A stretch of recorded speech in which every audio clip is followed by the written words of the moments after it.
Okay, round two. Name something that's not boring. A laundry? Ooh, a book club. Computer solitaire, huh? Ah, sorry, we were looking for Chumba Casino. That's right, ChumbaCasino.com has over 100 casino-style games. Join today and play for free for your chance to redeem some serious prizes. ChumbaCasino.com. No purchase necessary. Void where prohibited by law. 18 plus. Terms and conditions apply. See website for details. Hello, welcome. It's Eric Erickson here. Glad to have you with me. It is Thursday, and tomorrow I just want to give you a small programming note. We're going to, all of us together here, do something kind. Tomorrow we're going to help buy presents for kids in foster care, because there are a ton of kids in foster care, some of whom with families that have their own kids and have to worry about Christmas, and we got a lot of kids who are in orphanages around the country who aren't going to get Christmas presents unless we step up. So we will talk about that tomorrow. Oh, by the way, I just got an email. Russ is texting me. Thank you, Russ, that it's 97 per megawatt hour, not 4, like I said. I'm sorry, somebody sent me 4, but Russ knows what he's talking about. So I'm going to go here with him that it's 97 megawatts on the conversion here in this country. I got it wrong. Thanks, Russ, for giving me the data. But still, the perspective. We're paying 97 per megawatt on average in this country. They're paying $451 in France. Is crazy. Now, we got people who are waiting on the phones, and I want to get these phone calls. The phone number here, if you want to be a part of the program, 877-973-7425. Let us go first to Patrick. You've been waiting patiently. Welcome. Hey, Eric. Thank you. And by the way, I love Omaha Steaks, and I love Mrs. Fields. Oh, great. That being said, I'd like to challenge you on your math. Okay. I would say I'm a novice mathematician, and I've explored this subject to some depth. There's something that you may want to.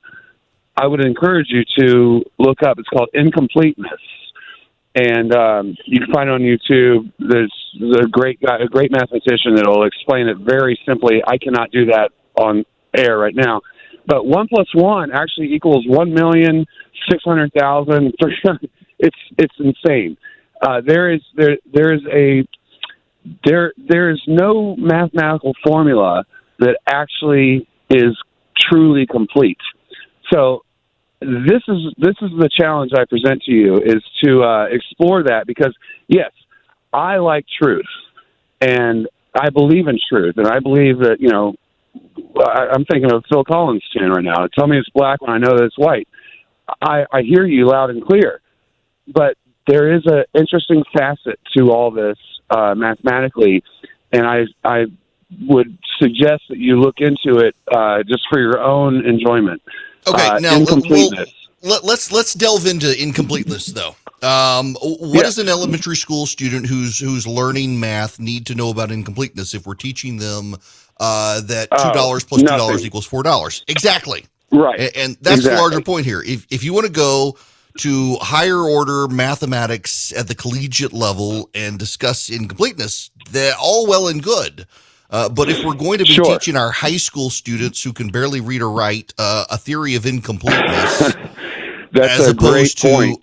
the objectivity of basic mathematics. I mean, it's kind of like the difference between quantum physics and regular physics. Yes, in regular physics, every action has an equal and opposite reaction. In quantum physics, that's not necessarily so. Are we going to teach our kids about Schrodinger's cat, or are we going to teach our kids that actually, if you see a dead cat, the cat is dead? Do we want to teach our children mathematics, as has been known for thousands of years and shared in languages across the world, or do we want to go straight into the deep dive academic theories of incompleteness, which, by the way, are theories and theorems? If you want to do a deep dive on what Patrick's talking about, talk about Gödel's theorems. You can certainly do that if you want, but that's over the heads of your basic children out there, and also not settled. And that actually is the point here. is that we have, in our day and age where people are arguing over truth, basic mathematics, there's nothing incomplete about it. It is infinite and it is easy. The more you go, the deeper it can get. The more you go, the more complex it can get. But at the basic level, math is a universal equalizer. You can be black, you can be white, you can be Asian, you can be Native American, you can be rich, you can be poor, and you can get that 1 + 1 = 2. Math is a great equalizer. Someone who has a brilliant brain at math can transcend socioeconomic status. And yet the left these days wants us to lock in some crazy concept that math somehow can be racist. And we need to do more here. USA Today has a thread out on this, and let me just read you some of this, and I'll get back to your calls here. Just give me 1 second. In an effort to promote equity and access for kids of color, girls, and low-income students, many math teachers are shifting towards inclusive instruction. Some new approaches to math learning include customizing lessons to students' cultural interests and collapsing math tracks, often the gateway to calculus for gifted students. Educators hope the shift will help underrepresented students become interested and successful in high-level math classes. They say early trials don't slow high-achieving students. But traditionalists who shun the new approach say it effectively dumbs down math education. They say pure math inquiry should be neutral of politics, and students gifted in math should be allowed to advance faster than their peers. The quotes on this from some of the teachers are insane. Let me give you the quote from a teacher in a middle school in Jacksonville, Florida. Kids should never have to change who they are to assimilate into classroom culture. I should change my instruction to fit their needs. Superficially, perhaps correct, but when it comes to math, how are you going to change your math instruction? Now, part of this is in the word problems and how they relate to kids, make them reflect their cultural community. But y'all, overall,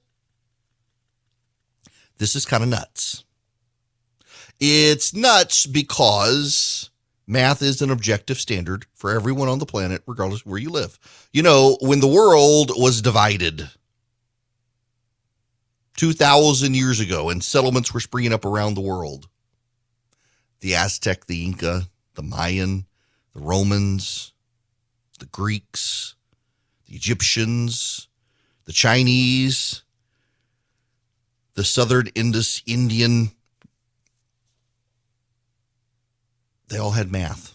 They did it in different ways, but all amounted to the same. Over time, there was a settlement on 10. It's the basics. Why? Well, hold out your hands, and you can figure out very quickly, unless you're missing a finger, why 10 was one that was settled on. They wrote the numbers in different ways. 1, 2, 3, 4, 5, 6, 7, 8, 9, 10. 1, 2, 3, 4, 5, 6, 7, 8, 9, 10. That's French. Wahad named the Lata Araba comes to sit to Sabbath the money Tisra Asha. That's Arabic. Different languages, different ways of writing, but they all came out the same in the end.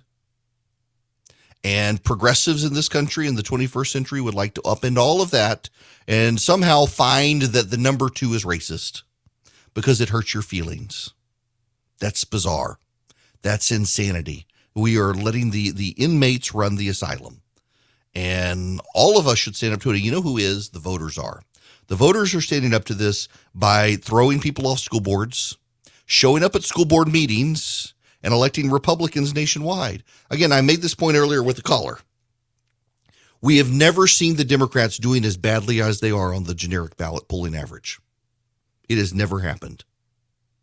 And that means there is hell to pay. And part of this is, as I said in the beginning of the first hour, Hispanic voters in this country, the longer they stay here, they are white and conservative Christians. They don't identify as Hispanic. They identify as white. And they vote like country music listening evangelical Christians. And that's bad for the Democrats, who long thought, based on the color of one's skin, they could determine someone's politics, and that ain't so. Chris, you're going to be the next caller. Welcome. Yes, sir. Thank you for having me on. Sure. I've been paying attention to the commercials or the news, and they're talking about, this tax, no tax for Georgia, and how it affects schools. If it affects schools and it comes from our taxes that we pay, then how come we're also paying land taxes, and it's coming from our land taxes as well, going to an education system that, is not even educating our people? Okay, so back up. What tax are they talking about? I must have missed the story you're talking about. Come on, the Purdue talking about no state tax. No. So, okay. I see what you're saying. Okay, so David Perdue is championing getting rid of the state income tax and doing a sales tax like Florida. I like the idea. I do. I have heard one very persuasive argument against it, and it actually is a very persuasive argument, and one that a lot of the Republicans buy in, and that is that in economic downturns, when the economy slows down, an income tax provides stable revenue while a sales tax goes down. And states like Florida, Tennessee, and Texas during economic downturns tend to have major budget crunches where states with income taxes don't. And probably the best solution is to lower the state income tax and raise the state sales tax, particularly as we have a tourist industry in the state of Georgia, to balance it out. And other states could. I prefer no income tax. But when you have no income tax in states like Florida, you have higher gas taxes, higher sales taxes, higher property taxes. Now, where does all of this get us? In most states around the country, at the local level, at the county level, at the county school board level, your taxes for education come from the property tax. But in every state in the union, the state government subsidize and add to that money through income tax or sales tax. In Georgia, it is the income tax is used to divert money into education. So you get rid of the income tax, you have to raise the sales tax to offset it, to flow that money into local school systems. But now this gets me into the bigger issue. Where are we with school choice in Republican states? The Democrats have a theory. Progressives, starting about 100 years ago, came up with a novel idea for winning elections that works fairly well. You give people something that they like, and then you dare the other side to take it away. You give people Social Security benefits. You dare the Republicans to take it away. By the way, as an aside, if Congress had ever taken George W. Bush seriously and privatized Social Security and allowed those accounts to be invested in the stock market, we would have many more millionaires in America today. All those people who complain about the wealth gap in this country, had George Bush's plan for reforming Social Security worked, all of those poor people would be millionaires. Or a lot of them would be, at least.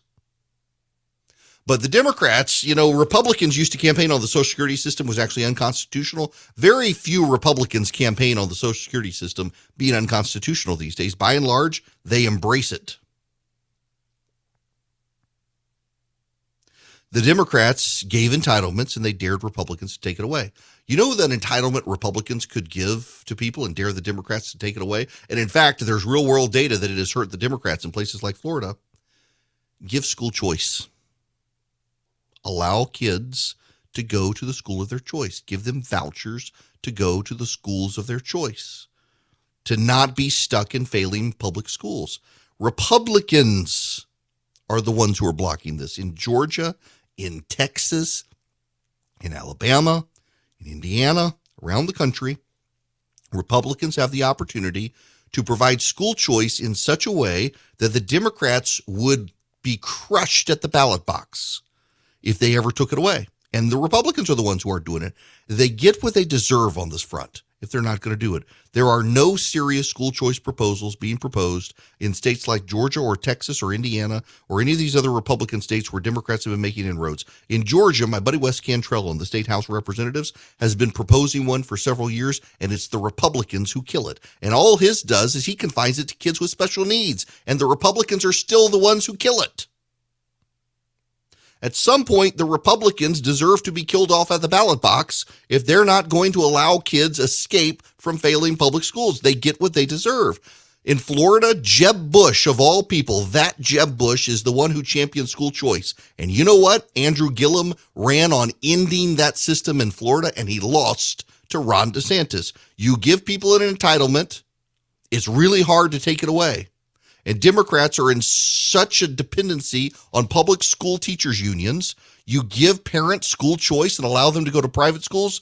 The Democrats, when they try to take it away, they touch a third rail in politics that the Republicans constructed, but the Republicans are too stupid to actually figure it out and do it. They should do it tomorrow.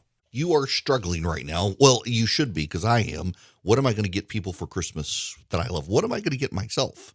Well, there are lots of things you can do, and one of the things you can do is, considering how much time we sleep and stay in our beds, consider gifting Bull and Branch. My gosh, their sheets are comfortable. My wife was so excited when I told her that Bull and Branch was going to be an advertiser, because she's been hearing about their sheets, and she wanted some, and we bought some, and then they sent us some.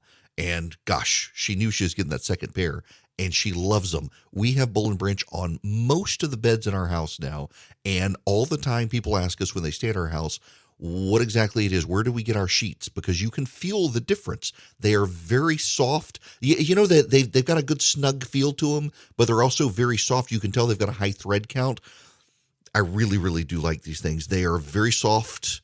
They've got organic cotton weave. They feel incredible all season long, every season, from twin-sized beds to California Kings. Treat yourself and your loved ones to the new standard in bedding from Bull and Branch.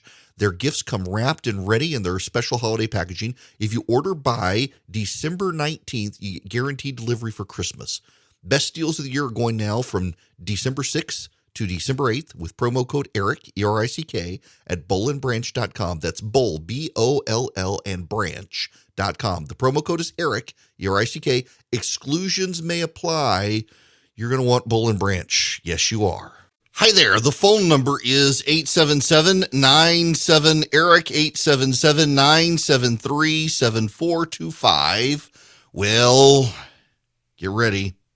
Inflation is at a 40-year high, folks. This is, none of us really. So I'm in my mid 40s, and I was so young that I don't even understand what it was like, although we're starting to see a sense of it as beef prices and other prices keep going up in the country. We got real problems when it comes to inflation in the country right now. And as much as the Democrats say there's nothing that can be done about it, they keep trying to take credit for fixing it, and yet they're not. Joe Kernan on CNBC had an exchange with Mark Warner, the senator from Virginia, on the gimmicks in the Build Back Better plan that, if passed, will contribute to inflation. This is a pro-growth proposal, and is paid for. Senator, you know that in your heart of hearts, you know that one-year programs aren't going to be just 1 year. And I know in my heart of hearts. I know in my heart. I know you said I'll just accept the CBO. So you know that the CBO there's a way that you can do it. It's GIGO. They're giving garbage in, garbage out. But you know that the actual cost is going to be much higher. And you've also seen some of the polls about that people want. At this point, there's less government. The country's in the wrong direction. You see the Democrats' chances in 2022 based on this. It just seems like you're going down, by hook or crook in a sinking ship just to stay along, aligned with the party instead of what might be good for the country. Yeah, here's your problem. Build Back Better is a grab bag of things for social justice engineering in the country that I actually think are not going to work, will take too long to implement, and will drive up inflation. And it's nice to have someone like Joe Kernan, who's actually an economic expert, say these things on CNBC and call out the Democrats for what they're trying to do. And, the funny thing is, there was a meeting at the White House the other day by the Biden administration to try to cajole people into giving positive press coverage to what Biden is doing. And suddenly you saw CNN and a couple other media outlets rush out and say, here are 10 things you didn't know were in Build Back Better. Okay. That's fine, but what about all the stuff we do know that's in there? And what about all the polling that says, everybody loves it? Everybody loves it when you poll when it comes to opinion polling, how you poll issues, because you poll an issue, you can lead people into the answer you want. Do you support, for example, giving people freebies? Of course you do. Hi there, it is Eric Erickson here. The phone number is 877-97-ERIC, 877-973-7425. Let's go to the phones. John, you're going to be up next. Welcome. Yes, sir. Thank you. I wanted to know about the Build Back Better and this whole $600 or more a year, and it will trigger an audit on you with the Fed. And that just sounds like more of that, what do you call it, Great Reset stuff that's going on in the world economic. They keep talking about that stuff. They don't like the gig economy. They don't like that. And that really has more to do with it than grandma. But what you should know is that they're not going to do bank spying anymore. They've decided to get rid of it. Joe Manchin and Kristen Sinema in the Senate said it had to get out of there. And then John Ossoff from Georgia, Democratic senator, nobody saw this coming. He became very adamant that it had to go away. You could not have, and the provision John's talking about is the one where if you have a couple $1,000s flow through your bank account each month, your bank has to report it to the IRS, report all your bank transactions. They've gotten rid of that, but they've come up with something different. Instead, what they will do is they will give the IRS money to focus on auditing the middle class. So instead of reporting all your transactions at the banks, instead the IRS is just going to have money and staff to do more audits of the middle class. They will focus on people who make between $50,000 and $200,000 a year. That's what they're going to do. This is how they want to pay for it. A terrible idea. They can't get it passed before Christmas probably because Joe Manchin is having a hard time getting them to or getting his mind around it, particularly because of inflation and cost right now. Listen to this. This is an interview with a Louisiana business owner who can't afford the vaccine mandate from Biden. And you should know Senate Democrats, two of them, John Tester and Joe Manchin, joined Republicans last night and voted to kill the mandate because of blowback from their residents of their states. Brandon Trusclair owns 16 supermarkets in Louisiana and employs 500 people. His suit over the business mandate helped halt the order across the country. And he told us he can't afford to fire workers right now. We're understaffed right now across the board, understaffed in my meat departments, my delis, stockers, you name it. We're probably every bit of 5 to 10 employees short at every location that we have right now. So our challenge is to get labor, not laying labor off by all means. Yeah, I mean, look, this is a real problem. It is a real problem. Staffing is a problem.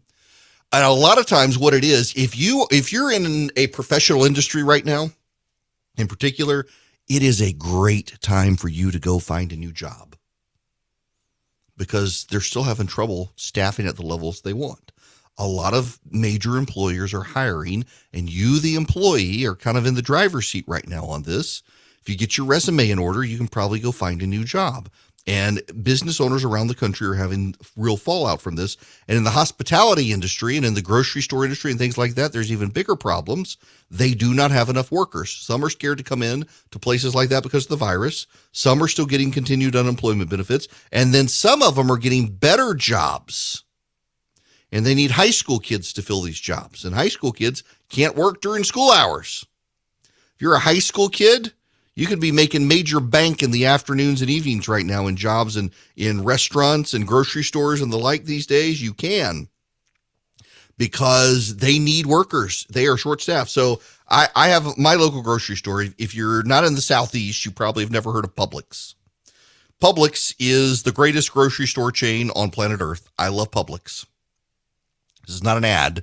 They wouldn't advertise here because I'm controversial. I do political talk, but I love Publix. And my local Publix, the people are wonderful. They know me by name. They know everybody by name. It's like going into Cheers without the beer. Well, they got the beer, but you can't have it there. It's great. I love the Publix. They are so short-staffed. Poor Miss Anita behind the deli. She doesn't, they've got it set up now so you can do mobile orders. You can be in the parking lot. You can send in your order. And the lady there, Miss Nita, was telling me that they had a guy in there whose his whole job was to fill the mobile orders because they have so many mobile orders. She's trying to do people who show up in the grocery store and stand there and ask for their meat or their cheese. And this guy was just doing the mobile orders. And a couple of weeks ago, he was in the middle of filling orders, said he'd be right back, and he never came back. Just walked out on the job in the middle of the day. Never even collected his paycheck. They had to mail him what he was owed. And this is happening. They are short-staffed. And if you're a high school kid, man, you could make some money right now. They're having problems. You know, one of the other problems they're having out there is crime. It continues to be a serious problem. This is from ABC News. And I'm just going to read you the headline. It's just crazy. 12, that's a quote, 12 major cities hit all-time homicide records. At least 12 major U.S. cities have broken their annual homicide record in 2021, and there are still 3 weeks to the year. Of the dozen cities that have already surpassed the grim milestone for killings, 5 topped records that were set or tied last year. It's terrible to every morning get up and have to go look at the numbers and then look at the news and see the stories. It's just crazy. It's just crazy. It needs to stop, says the mayor of Philadelphia, Jim Kinney, after his city surpassed its homicide rate of 500, which stood since 1990. Philadelphia, a city of 1.5 million people, has had more homicides this year than the nation's 2 largest cities, New York and Los Angeles. That's an increase of 13% from 2020, a year that broke the 1990 record. Here are the cities: Austin, Texas; Albuquerque, New Mexico; Louisville, Kentucky; Baton Rouge, Louisiana; Columbus, Ohio; Philadelphia, Pennsylvania; Rochester, New York; Toledo, Ohio; Indianapolis, Indiana; Portland, Oregon; and Tucson, Arizona. That's not something you would be proud of. Oh, and St. Paul, Minnesota. St. Paul, Minnesota is 35th in homicides. This is the place, Minneapolis, St. Paul, where they want to wind down the police. Austin, Texas is 60th. Albuquerque, New Mexico is 82nd. Tucson, Arizona is 80th highest homicide rate in the country. Baton Rouge, Louisiana, where I go to visit my parents, 137th in homicides. Louisville, Kentucky is 175th. Columbus, Ohio, 178th. Toledo, Ohio is 62nd in homicides in this country. There are more homicides per capita in Toledo, Ohio than there are in Albuquerque, New Mexico, or Tucson, Arizona, or even Portland, Oregon, where you've got Antifa out there storming the federal building. Toledo, Ohio has more murders per capita than Rochester, New York. This is madness. Chicago, the nation's 3rd largest city, leads the nation with 739 homicides as of the end of November, up 3%. Chicago's deadliest year still remains 1970. Philadelphia's homicide record was broken the same week as Columbus, Indianapolis, and Louisville, Kentucky. And now, I'm sorry, I don't think of Louisville, Kentucky as a hotbed of murder, and it apparently is 175th in the country, the highest since 2020. Ho-ho!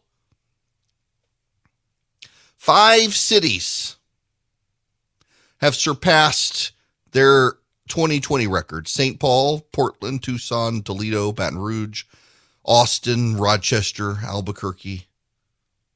My goodness.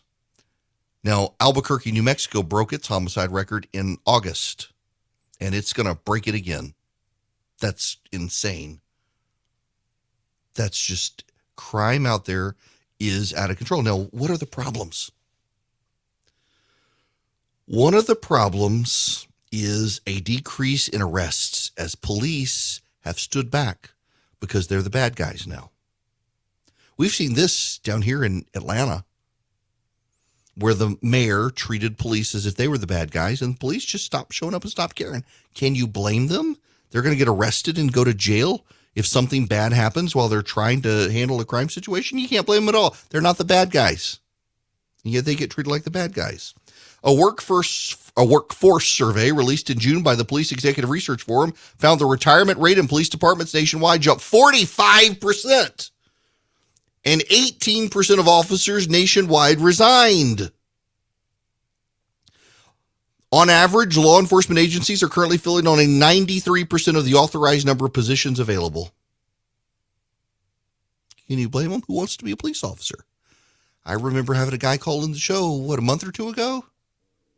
Said his son had wanted to be a police officer. Now his son's like, nope, not going to do that. Not going to do that. There's another problem out there as well. Oh, this is the tricky one you're not supposed to talk about. There's a spiritual problem.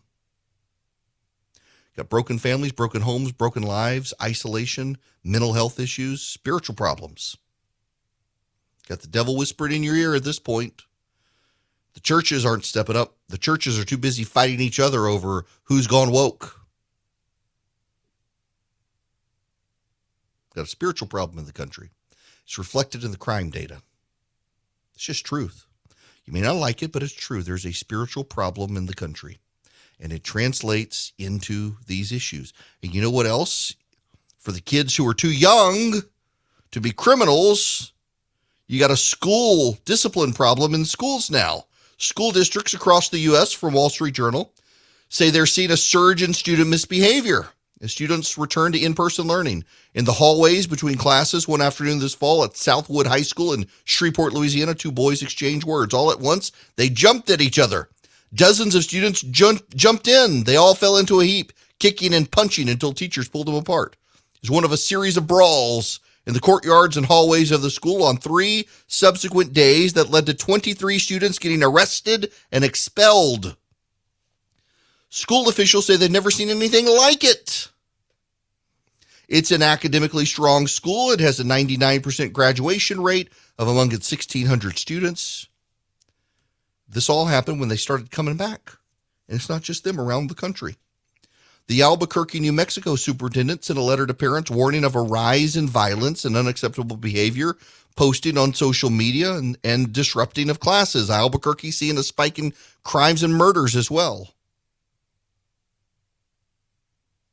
We got a spiritual problem. We got a pandemic problem.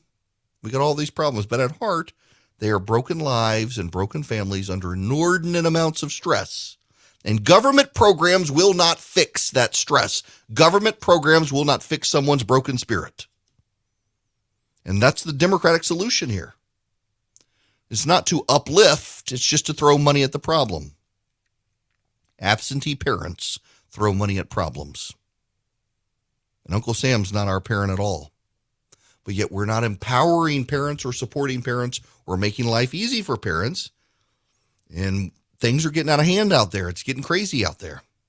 And then when you got the people who are supposed to protect us being treated as the bad guys, it makes the situation even worse. It's far more complex than any one talking point, though. And unfortunately, too many people want to treat it as one talking point. But at root, it is this one thing.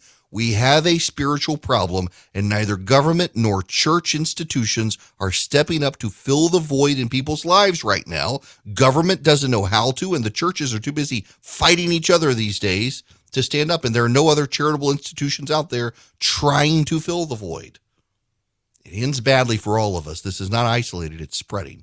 It ends badly for our society, where we as a people need to come together when outside forces, China, Russia, Iran, and the like, are circling, looking at us, thinking we are ripe for the taking. We got to find a way to get over this. We got to find a way. We need like a nationwide psychiatric council. We need Oprah, except not her. We need something. For several years when I practiced law, I volunteered for the Alliance Defending Freedom.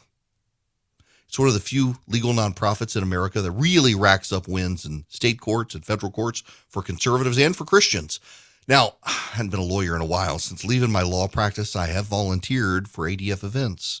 I've spoken at their events. I've been to training sessions where they help teach lawyers and pundits how to talk plainly about complex legal issues. It's one of the cool things they do. Now I'm glad to have ADF as a sponsor, but I'd encourage you to support them anyway. I've talked about them in the past repeatedly. The Alliance Defending Freedom, they take your donations and they use them to help those who cannot afford lawyers hire the best lawyers to fight for freedom from the highest court of the land all the way down to the local level. Alliance Defending Freedom has just received a matching grant, so all new donors will have their gifts matched to help in their defense of freedom, what you do is go to adflegal.org/Erickson. adflegal.org/ERICKSON. I support them. You should support them. adflegal.org/Erickson. Go there today. Over to you, Corey Bush, as we've been talking about the crime wave. From slave catching to lynching to life without parole and the death penalty, the ugly violence of white supremacy lives on today. It's violence that has targeted and harmed Black folks in this country, and it must stop. So if you get a life sentence without parole, you've been lynched. That's Corey Bush, member of the House of Representatives, one of the progressive members there. She believes this. This reminds me of what it was. Rashida Tlaib had the interview about her criminal justice reform, and the result of it would be to allow everybody out of prison. And it was Jonathan Swan at Axios who was interviewing her about it, and she just seemed baffled by his question and couldn't understand. It was very clear she did not understand her own legislation that would let everybody out of prison. Everybody would be allowed out of prison if her law passed, her criminal justice reform. She's like, I don't think everybody needs to be out of prison. And he's like, that's what your law, if passed, would do. And she was absolutely baffled by the point he was making. And yet he wasn't wrong. The plain text of her legislation would require that everybody be let out of prison if her legislation passed. This is one of the things the Democrats have to grapple with. The media focuses on, let's say, Lauren Boebert or Marjorie Taylor Greene is a good example. The media loves to draw the spotlight to Marjorie Taylor Greene on the Republican side. Marjorie Taylor Greene can't get a law passed. Marjorie Taylor Greene can't get even buy-in from her own Republicans to get stuff passed. But Rashida Tlaib, Ilhan Omar, AOC, they actually do get buy-in from their side. And they do advance legislation. And they do have clout on their own side. And that becomes a problem because these are the ones who, well, they want to shake things up in Congress for progressive causes. And the media gives them a pass. And they're the ones setting the agenda. It really, really, really is remarkable to me that the media has this dynamic where they obsess over a lot of Republicans who, frankly, do not matter. And at the same time, they give a complete pass to the progressives. And the reason, frankly, is because so many of them on the left are, well, they're sympathetic to these progressive activists. They're sympathetic to the entire role that AOC and Rashida Tlaib and the whole squad play. So they'll buy into their stuff and they treat them as mainstream because the media tends to agree with them. And then they'll listen to Marjorie Taylor Greene and the like, and they'll say, oh, look at these crazy Republicans. Yeah, but the crazy Republicans, they don't have clout within their own conference to get anything done. But the squad really does. And the squad is advancing bail reform efforts to get people out of prison. And now you've got Corey Bush in there saying, if you've been sentenced to life without parole, you've been lynched. And they believe it. It's crazy talk, but they believe it. And this is why suburban voters, including a lot of Hispanic voters, are voting Republican all of a sudden, because they know what will happen if the squad succeeds. The media loves the squad. The American public does not. Democrats need to figure that out. And you thought these last 2 years were crazy. Welcome to 2022. It's coming up and nothing makes sense still, especially in business. If you're a small business owner, good luck getting financing from a big bank right now. I can offer you a fantastic solution if you're looking for $750,000 or more in financing for your business. First Liberty Building and Loan. Let's say you want to buy a new building, or you want to refi existing debt, or you want to buy a company. Basically, you see opportunity for your business to grow, but you've hit a wall with the mega banks getting financing. That's where First Liberty Building and Loan and my friends the Frost family come in. They solve small business financing problems better than anyone I've ever seen. They say yes, where big banks say no. It's that simple. Look, just do this. Spend 10 minutes with them. Call them, First Liberty Building and Loan, say Eric sent you. In 10 minutes, you'll know if you're a good fit for their program. Go to firstlibertyga.com. That's firstlibertyga.com. They help small businesses nationwide in all 50 states. firstlibertyga.com. With Lucky Land Slots, you can get lucky just about anywhere. Dearly beloved, we are gathered here today to... Has anyone seen the bride and groom? Sorry, we're here. We were getting lucky in the limo and we lost track of time. No, Lucky Land Casino, with cash prizes that add up quicker than a guest registry. In that case, I pronounce you lucky. Play for free at LuckyLandSlots.com. Daily bonuses are waiting. No purchase necessary. Void where prohibited by law. 18+. Terms and conditions apply. See website for details.